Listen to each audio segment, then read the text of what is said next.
Hello, പുതിയൊരു വീഡിയോയിലേക്ക് എല്ലാവർക്കും സ്വാഗതം. ഇന്നത്തെ വീഡിയോ എന്ന് പറയുന്നത് നമ്മുടെ ലൈഫ് എങ്ങനെ ട്രാൻസ്ഫോം ചെയ്യാം ആസ് എ ഹോം മേക്കർ.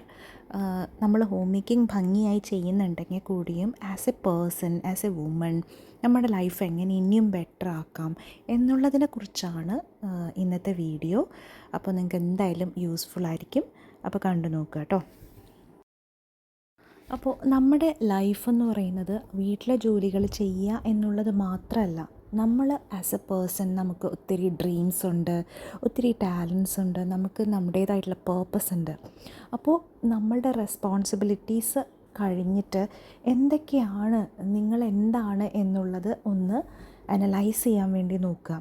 ഒരു ജേർണൽ സ്റ്റാർട്ട് ചെയ്യുക, അല്ലെങ്കിൽ ഒരു പണ്ട് നമ്മൾ ചെയ്തിരുന്നൊരു ഹോബി ഉണ്ടെങ്കിൽ അത് ചെയ്യുക, അല്ലെങ്കിൽ ടോട്ടലി ഇതുവരെ ട്രൈ ചെയ്യാത്തൊരു പുതിയ കാര്യം ട്രൈ ചെയ്യുക. ഡെയിലി ഒരു 15 മിനിറ്റ് നമ്മൾ അതിന് വേണ്ടിയിട്ട്, നമുക്ക് വേണ്ടിയിട്ട്, നമ്മുടെ ഐഡൻറ്റിറ്റി ആയിട്ട് കണക്ട് ചെയ്യാൻ വേണ്ടി നമ്മൾ സമയം സ്പെൻഡ് ചെയ്യുന്നത് തന്നെ വലിയൊരു കാര്യമാണ്. അപ്പോൾ നമ്മുടെ ഇന്നർ സെൽഫിനെ നമ്മൾ പ്രയോറിറ്റി കൊടുത്ത് അതിന് കെയർ കൊടുക്കുമ്പോൾ നമ്മുടെ കോൺഫിഡൻസ് ഒത്തിരി ഇമ്പ്രൂവ് ചെയ്യും.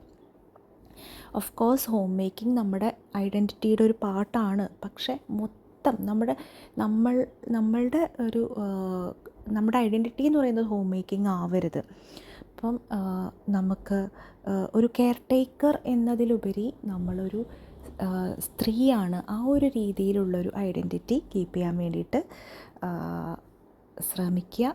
നമ്മൾ ഇനിയും വളരാൻ വേണ്ടിയിട്ട് നമുക്ക് തന്നെ പെർമിഷൻ കൊടുക്കുക. അപ്പോൾ ആദ്യത്തെ കാര്യം എന്ന് പറയുന്നത് ഹോം മേക്കിങ്ങിൽ ബിയോണ്ടായിട്ട് നമുക്കുള്ള കാര്യങ്ങൾ ഐഡൻറ്റിഫൈ ചെയ്യുക.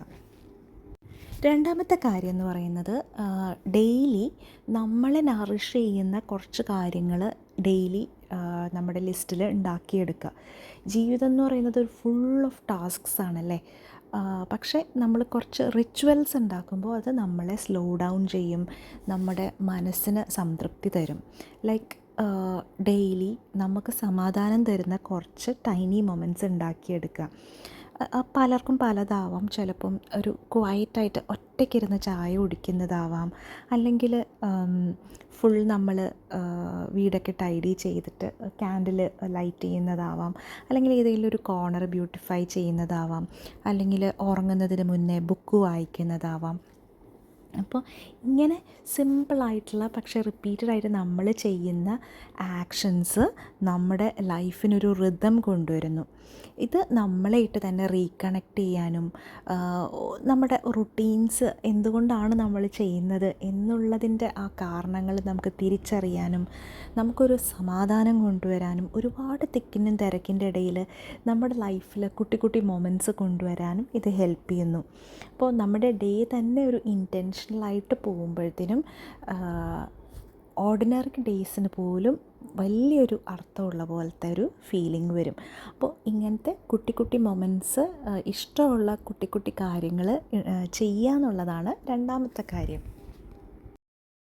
സമാധാനമുള്ള ഫങ്ഷണലായിട്ടുള്ള ഒരു വീട് ഉണ്ടാക്കിയെടുക്കുക. നമ്മൾ പിൻട്രസ്റ്റിൽ കാണുന്ന പോലത്തെ ബ്യൂട്ടിഫുൾ ഹോം ആവണമെന്നൊന്നുമില്ല, പക്ഷെ നമുക്കവിടെ സമാധാനം ഉണ്ടാവണം. ചെറിയൊരു സ്പേസ് നമ്മൾ ഡെയിലി ഡീക്ലട്ടർ ചെയ്യുക. പറ്റുമെങ്കിൽ കുറച്ച് ഫ്ലവേഴ്സോ എന്തെങ്കിലും ചെറിയ ഡെക്കറേഷൻസൊക്കെ, നമ്മുടെ മനസ്സിന് സന്തോഷം തരുന്ന കുറച്ച് കാര്യങ്ങളൊക്കെ വെക്കുക. കൂടുതലും നമ്മുടെ വീട് ഫങ്ഷണലാവാൻ വേണ്ടി ശ്രദ്ധിക്കുക. നമുക്ക് വർക്ക് ചെയ്യണം വീട്, അതാവണം. ഇപ്പോൾ ഒരുപാട് ഡെക്കറേഷൻസും എല്ലാം വെച്ചിട്ട് നമ്മളിത് മുഴുവൻ ക്ലീൻ ചെയ്ത് കഷ്ടപ്പെടുന്നതിനേക്കാൾ ഉപരി ആ കാര്യങ്ങളെല്ലാം നമുക്ക് ഈസി ആയിട്ട് ചെയ്യാൻ പറ്റുന്ന ഒരു രീതിയിൽ വീടിനെ ആക്കിയെടുക്കണം. അപ്പം നമ്മൾ താമസിക്കുന്ന സ്ഥലം കാം ആൻഡ് സപ്പോർട്ടീവ് ആകുമ്പോൾ നമ്മുടെ എനർജിക്കും ഒരു ഷിഫ്റ്റ് ഉണ്ടാവുന്നു. ഒരു ഒരു കാമായിട്ടുള്ള സമാധാനമുള്ള വീട് എന്ന് പറഞ്ഞാൽ ട്രെൻഡിൻ്റെ പുറകെ പോകുന്നതല്ല, പക്ഷെ നമുക്ക് തന്നെ എങ്ങനെ അതിനെപ്പറ്റി ഫീൽ ചെയ്യുന്നു, എങ്ങനെ നമുക്ക് സന്തോഷം തരുന്നു എന്നുള്ളതാണ്. അപ്പോൾ നമ്മുടെ വീട് എന്ന് പറയുന്നത് ഒത്തിരി സ്നേഹം നിറഞ്ഞതാവാൻ വേണ്ടിയിട്ട്, സ്ട്രെസ്സ് നിറഞ്ഞതല്ല, സ്നേഹം നിറഞ്ഞതാവാൻ വേണ്ടി ശ്രദ്ധിക്കുക. ഒത്തിരി കാര്യങ്ങൾ നമുക്ക് ആവശ്യമില്ല, പക്ഷേ നമുക്ക് ഒത്തിരി ബഹളങ്ങൾ കുറഞ്ഞിട്ട് സമാധാനമുള്ളൊരു വീടാണ്. അപ്പോൾ അതിന് വേണ്ടിയിട്ട് നമ്മൾ ചെറുതായിട്ട് സ്റ്റാർട്ട് ചെയ്യുക. ക്ലിയർ ആയിട്ടുള്ളൊരു സ്പേസ് ആകുമ്പോൾ നമുക്ക് ക്ലിയർ ആയിട്ടുള്ളൊരു മൈൻഡും കിട്ടും. അടുത്ത പോയിൻ്റ് എന്ന് പറഞ്ഞാൽ നമ്മുടെ ബോഡി ആൻഡ് ഹെൽത്ത് സ്ട്രെങ്തൻ ചെയ്യുക. അപ്പോൾ നമ്മൾ എല്ലാ കാര്യങ്ങളും ചെയ്യുന്നത് എന്ത് വെച്ചിട്ടാണ്? നമ്മുടെ ബോഡി വെച്ചിട്ടാണ് അല്ലേ? അപ്പം നമ്മളെപ്പോഴും ടയേർഡാണെങ്കിൽ എന്ത് പറ്റും? നമുക്ക് കാര്യങ്ങൾ ചെയ്യാൻ ബുദ്ധിമുട്ടുണ്ടാവും. അപ്പോൾ നമ്മൾ എന്താ ചെയ്യേണ്ടതെന്ന് വെച്ചാൽ ചെറിയതായിട്ട് സ്റ്റാർട്ട് ചെയ്യുക. എങ്ങനെ നമ്മൾ കൂടുതൽ ഹെൽത്തി ആവാൻ വേണ്ടിയിട്ട് ചെറുതായിട്ട് സ്റ്റാർട്ട് ചെയ്യുക. ലൈക്ക് മോർണിംഗിൽ ചെറുതായിട്ടൊന്ന് സ്ട്രെച്ച് ചെയ്യാം, ഒരു ഷോർട്ട് വാക്കിന് പോകാനുള്ള സമയമുണ്ടെങ്കിൽ അതിന് പോവാം, കുറച്ച് വെള്ളം നമുക്ക് കൂടുതൽ കുടിക്കാം, പിന്നെ ഹോൾ ഫുഡ്സ്, നാച്ചുറലായിട്ടുള്ള ഫുഡ്സ്, കുക്ക്ഡിനേക്കാളും ഹോൾ ഫുഡ്സ് കൂടുതൽ കഴിക്കാം. അപ്പോൾ നമ്മുടെ വെയിറ്റോ ട്രെൻഡിനനുസരിച്ച് നീങ്ങുന്ന ഒന്നുമല്ല, നമ്മുടെ ബോഡി ഹെൽത്തി ആവുക എന്നുള്ളതാണ് ഏറ്റവും ഇമ്പോർട്ടൻറ്റ്. നമ്മൾ സ്ട്രോങ് ആയിട്ടിരിക്കുക, നമ്മൾ എനർജൈസ്ഡ് ആയിട്ടിരിക്കുക ഡെയിലി, അതാണ് ഏറ്റവും ഇമ്പോർട്ടൻറ്റ്. നമ്മൾ കൂടുതൽ ഹെൽത്തി ആകുമ്പോൾ നമുക്ക് കൂടുതൽ സ്റ്റാമിനയും ക്ലാരിറ്റിയും സന്തോഷവും എല്ലാം ഉണ്ടാവുന്നു. അതുപോലെ നമ്മുടെ ബോഡീനെ നമ്മൾ ടേക്ക് കെയർ ചെയ്യുമ്പോൾ നമ്മൾ ജസ്റ്റ് സർവൈവ് ചെയ്യല്ല, നമ്മൾ സ്ട്രോങ് ആയി മുന്നോട്ട് പോവുകയാണ് ചെയ്യുന്നത്. ഫിനാൻഷ്യൽ ഇൻഡിപെൻഡൻസ് ഉണ്ടാക്കിയെടുക്കാൻ ശ്രമിക്കുക. മണി എന്ന് പറഞ്ഞാൽ നമുക്ക് ഒത്തിരി ചോയ്സ് കിട്ടും അല്ലേ, കോൺഫിഡൻസ് കിട്ടും, സമാധാനം കിട്ടും. ചെറിയൊരു ഇൻകം ആണെങ്കിൽ കൂടിയും നമുക്കൊരു കോൺഫിഡൻസ് തരും. അപ്പോൾ അതിന് വേണ്ടിയിട്ട് നമുക്ക് ഫ്രീലാൻസ് ചെയ്യാം, അല്ലെങ്കിൽ നമ്മൾ ചെയ്യുന്ന ക്രാഫ്റ്റ്സ് സെല്ല് ചെയ്യാം, അങ്ങനെ പല കാര്യങ്ങളും നമുക്ക് ചെയ്യാമല്ലോ. അപ്പോൾ ഒരു ഫുൾ ടൈം ജോബിന് വേണ്ടി വെയിറ്റ് ചെയ്യേണ്ട കാര്യമില്ല. നമ്മൾക്ക് ഇപ്പം എവിടെയാണോ ഉള്ളത് അതിൽ സ്റ്റാർട്ട് ചെയ്യുക. അതുപോലെ ബഡ്ജറ്റ് ചെയ്യാനും സേവ് ചെയ്യാനും ഇൻവെസ്റ്റ് ചെയ്യാനും എല്ലാം പഠിക്കുക. ഫിനാൻഷ്യൽ നോളേജ് എന്ന് പറഞ്ഞാൽ ഒരു വലിയ പവറാണ്. അപ്പം നമ്മുടെ സ്വന്തമായിട്ട് നമുക്ക് കാശുണ്ട് എന്നുള്ളത് നമുക്ക് ഫ്രീഡവും ഡിഗ്നിറ്റിയും എല്ലാം തരുന്നു. അതുപോലെ നമ്മുടെ കുട്ടികൾക്കും അതൊരു മാതൃകയാണ്. നമ്മൾ നമ്മുടേതായിട്ടുള്ള കോൺട്രിബ്യൂഷൻ കൊടുക്കണം എന്ന് പറയുന്നത്. അപ്പോൾ നമ്മുടെ സ്വന്തം കാലിൽ നിൽക്കുക എന്ന് പറയുന്നത് വലിയൊരു കാര്യം തന്നെയാണ്. ഒരു ഹോം മേക്കർ എന്ന് പറയുമ്പോൾ നമ്മൾ എല്ലാ കാര്യങ്ങളും ഒറ്റയ്ക്ക് ചെയ്യേണ്ട കാര്യമില്ല. അപ്പോൾ നമ്മൾ ഹെൽത്തി ബൗണ്ടറീസ് സെറ്റ് ചെയ്യുക. കുട്ടികൾ സ്വന്തമായിട്ട് ക്ലീൻ ചെയ്യാനും അതുപോലെ പറ്റുവാണെങ്കിൽ നമ്മുടെ പാർട്ട്ണറിൻ്റെ അടുത്ത് കുറച്ച് കാര്യങ്ങൾ ഷെയർ ചെയ്യാനും വേണ്ടിയിട്ട് പീസ്ഫുള്ളി തന്നെ സംസാരിച്ച് ചെയ്യാൻ വേണ്ടി ശ്രദ്ധിക്കുക. എല്ലാം നമ്മൾ ചെയ്ത് ടയേർഡ് ആവേണ്ട കാര്യമില്ല. അപ്പോൾ നമുക്ക് വയ്യെങ്കിൽ നമ്മൾ വയ്യ എന്നുള്ളത് തുറന്ന് പറയുക. അപ്പോൾ നമ്മുടെ സ്കെഡ്യൂളിനകത്ത് റെസ്റ്റും പ്ലാൻ ചെയ്യുക. നമ്മൾ ഒരുപാട് തളർന്നു പോയി കഴിഞ്ഞാൽ ആരെങ്കിലും ജയിക്കുന്നുണ്ടോ? ആരും ചെയ്യുന്നില്ല. അപ്പോൾ നമുക്ക് വയ്യാണ്ടാവുമ്പോൾ നമ്മൾ ഹെൽപ്പ് ചോദിക്കുക. പിന്നെ അതുപോലെ റെസ്പോൺസിബിലിറ്റി ഷെയർ ചെയ്യുന്നതെന്ന് പറഞ്ഞാൽ കുടുംബത്തിൽ നമുക്ക് അങ്ങോട്ടും ഇങ്ങോട്ടും സന്തോഷവും സമാധാനവും സ്നേഹവും ഉള്ളതാണ്. അപ്പോൾ ഒരു ബൗണ്ടറി സെറ്റ് ചെയ്യുക എന്ന് പറയുന്നത് സെൽഫിഷ് ആയിട്ടുള്ളൊരു കാര്യമല്ല, ഏറ്റവും എസെൻഷ്യൽ ആയിട്ടുള്ള ഒരു കാര്യമാണ്. നമ്മുടെ റിലേഷൻഷിപ്സിന് പ്രാധാന്യം കൊടുക്കുക. അതായത് ഹോം മേക്കിംഗ് എന്ന് പറഞ്ഞാൽ ശരിക്കും ഒരു കണക്ഷൻ ബിൽഡ് ചെയ്യണമല്ലേ.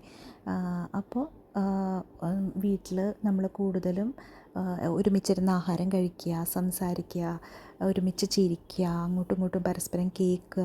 അപ്പോൾ ഏറ്റവും ഇമ്പോർട്ടൻ്റ് ആയിട്ടുള്ള കാര്യങ്ങൾ വരുമ്പോൾ ഫോൺ യൂസ് ചെയ്യാണ്ടിരിക്കുക, നമ്മുടെ പാർട്ട്ണറിനായിട്ട് ക്വാളിറ്റി ടൈം സ്പെൻഡ് ചെയ്യുക. അപ്പം നമ്മളുടെ ഫ്രണ്ട്ഷിപ്സും ഇമ്പോർട്ടൻ്റ് ആണ്. അപ്പം അതും നമ്മൾ കീപ്പ് ഓൺ ചെയ്തുകൊണ്ടിരിക്കുക. നമ്മൾ പേർപ്പസ്ലി ചെയ്താലാണ് റിലേഷൻഷിപ്സ് ഉണ്ടാവുക. അത് പെർഫെക്ഷൻ ആവാൻ വേണ്ടി നോക്കരുത്, നമ്മൾ ട്രൈ ചെയ്തുകൊണ്ടേ ഇരിക്കുക. അപ്പോൾ ഒരു 5 മിനിറ്റ് ആണെങ്കിലും നമ്മൾ ആരെങ്കിലുമായിട്ട് കണക്ട് ചെയ്താൽ അത് ഒരുപാട് നമുക്ക് ഗുണം ചെയ്യും. അപ്പം നമ്മുടെ വീട്ടിലെ സ്നേഹം എന്ന് പറയുന്നത് കുട്ടി കുട്ടി മൊമെൻറ്റ്സിലാണുള്ളത്. അപ്പോൾ അതിന് വേണ്ടി സ്പേസ് ഉണ്ടാക്കുക. നമ്മൾ കണക്റ്റഡായിട്ട് ഫീൽ ചെയ്യുമ്പോൾ ലൈഫ് കൂടുതൽ മീനിങ് ഫുൾ ആൻഡ് ജോയ്ഫുൾ ആവും. നമ്മുടെ സെൽഫ് കെയർ ഒരു കുറ്റബോധവും ഇല്ലാതെ പ്രയോറിറ്റൈസ് ചെയ്യാം. അപ്പോൾ ഇങ്ങനെ പറയില്ലേ, you cannot pour from N empty cup. നമ്മൾ സ്ട്രെയിൻഡായിട്ട് ഡ്രെയിൻഡായിട്ട് കഴിഞ്ഞിട്ട് നമുക്ക് അതിൽ നിന്ന് നമുക്കൊന്നും ചെയ്യാൻ കഴിയില്ല അല്ലേ. അപ്പോൾ ഒരു വിഷമോ കുറ്റബോധമോ ഒന്നുമില്ലാതെ സെൽഫ് കെയറിന് ടൈം ഉണ്ടാക്കുക. നല്ല റീഡിങ്ങോ സ്കിൻ കെയറോ നമുക്കിഷ്ടമുള്ള എന്താ കാര്യം എന്ന് വെച്ചാൽ അത് ചെയ്യുക, റെസ്റ്റ് എടുക്കുക. എന്നാൽ മാത്രമാണ് നമുക്കൊരു നല്ല അമ്മയാവാനും നല്ലൊരു പാർട്ട്ണർ ആവാനും നല്ലൊരു പേഴ്സൺ ആവാനും എല്ലാം പറ്റുള്ളൂ. റെസ്റ്റ് എന്ന് പറയുന്നത് ലേസിനെസ് അല്ല. അപ്പോൾ അത് നമ്മുടെ റൈറ്റാണ്. ശരിക്കും അതൊരു ലക്ഷറി എന്നൊന്നും പറയാൻ പറ്റില്ല. അപ്പോൾ നമുക്ക് കൂടുതൽ പ്രയോറിറ്റി കൊടുക്കുമ്പോൾ മറ്റുള്ളവരും നമുക്ക് ഗിൽട്ടില്ലാതെ തന്നെ പ്രയോറിറ്റി തരുകയും ചെയ്യും. ഇനി ലാസ്റ്റ് പോയിൻ്റ് എന്ന് പറയുന്നത് സ്വപ്നങ്ങൾ കാണുക. നമ്മുടെ സ്വപ്നങ്ങൾ ഇമ്പോർട്ടൻ്റ് ആണ്. കുറേ എത്തുമ്പോൾ നമ്മളത് ഒഴിവാക്കി കളയരുത്. അല്ലെങ്കിൽ നമ്മുടെ വീട്ടിൽ തിരക്കാണെന്ന് വിചാരിച്ചിട്ട് നമ്മൾ അത് ഒഴിവാക്കരുത്. എന്താണ് നമ്മൾ എക്സൈറ്റ് ചെയ്യുന്നത് അതൊന്ന് എഴുതി വെക്കുക. ട്രാവൽ ചെയ്യാനാണോ, ബിസിനസ് സ്റ്റാർട്ട് ചെയ്യാനാണോ, ബുക്സ് കൂടുതൽ വായിക്കാനാണോ, ക്ലിയർ ആയിട്ടുള്ള ഗോൾസ് സെറ്റ് ചെയ്യുക. അതിനെ കുട്ടി കുട്ടി സ്റ്റെപ്സായിട്ട് ബ്രേക്ക് ചെയ്തിട്ട് ഓരോ ആഴ്ചയിലും ഓരോന്നെടുത്ത് അതിൽ വർക്ക് ഓൺ ചെയ്യുക. നമ്മളതിൽ പ്രോഗ്രസ് കൊണ്ടുവരുമ്പോൾ നമുക്കൊരു കോൺഫിഡൻസ് വരും. ഡ്രീംസ് ഉണ്ടാകുമ്പോൾ നമുക്ക് കൂടുതൽ ഇൻസ്പയർഡ് ആവും നമ്മൾ. അതുപോലെ നമുക്ക് തന്നെ ഒരു റിമൈൻഡറാണ്. കാരണം നമ്മൾ ആഗ്രഹിച്ച സ്ഥലത്തോട്ട് നമ്മൾ പോവുകയാണ്, അല്ലാതെ നമ്മൾ ജസ്റ്റ് ഒരു മെയിൻ്റനൻസ് മോഡിൽ പോവുകയല്ല എന്നുള്ള കാര്യം. ഹോം മേക്കിംഗ് എന്ന് പറയുന്നത് നമ്മുടെ ലൈഫിൻ്റെ ഒരു പാർട്ടാണ്. പക്ഷെ അത് നമ്മളെ ലിമിറ്റ് ചെയ്യുന്നൊരു കാര്യമാവരുത്. അതുകൊണ്ട് ഒരിക്കലും സ്വപ്നം കാണാൻ ലേറ്റ് ആവരുത്. It is not late to dream again. അപ്പോൾ ലൈഫ് ഹോം മേക്കിങ്ങിൽ ഒതുങ്ങിപ്പോകാതെ ആസ് എ പേഴ്സൺ എങ്ങനെ ഇമ്പ്രൂവ് ചെയ്യാം എന്നുള്ള കുറച്ച് ടിപ്സാണ് ഇന്ന് ഷെയർ ചെയ്തത്. നിങ്ങൾക്ക് ഇഷ്ടമായി എന്ന് വിചാരിക്കുന്നു. ഇഷ്ടമായിട്ടുണ്ടെങ്കിൽ ലൈക്ക് ചെയ്യാനും കമൻറ്റ് ചെയ്യാനും ഒന്നും മറന്നു പോകല്ലേ. നമുക്ക് നല്ലൊരു വീഡിയോ ആയിട്ട് ഉടനെ കാണാം. അതുവരേക്കും ബൈ.